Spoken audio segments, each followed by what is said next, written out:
او زه ډېر سخت خفه شم په دې باندې او ډېر سړی پې غمجن شي چې یو سړی فیسبوک ته ناستي په ګنټو ګنټو سترګې یې سرې شي اوښکې ترې روانې شي ټیک ټاک ته پروت وي بس پکې فحاشیانې ګوري یوټیوب ته پروت وي ورب الکعبه که ستړی کېږي خوب پسې هم خرابوي سهار 6 بجې کار لځي په 3 بجې بسې ویده شي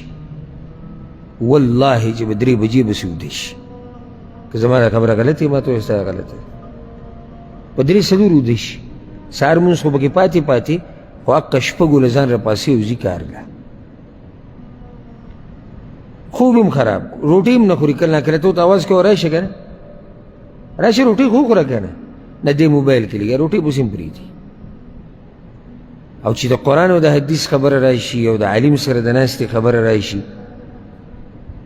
په 4 ګنټو کې یو څو منټه هم ستا د فایدې دپاره ځکه خو ستا تاوان روان دی دغه انټرنیټ کې کو دلته دې فایده او ګټه بس جو بیمار یم او په دې سر مې بوجي او لږ په دې ملا مې دړي او جو کارونه ډېر شي او جو دا شي او جو دغه شي او جو دا شي نه ختمېدونکي عذرونه شروع کړي عذر د دین د نه زده کولو هغه یو دا دی د یقیني عذرونه یي چې سړی ښه سخت بیماري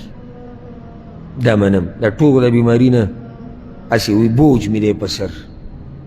دا هم عذر دی طبیعت مې داسې وي لږ خټه دی دا خټه به کیسه ته وایي کار دپاره خو نه خټه کېږي دا عذر نه دی یو سړی سخت بیمار دی دا منم عذر دی یو سړی مړ شو دا منم دا عذر دی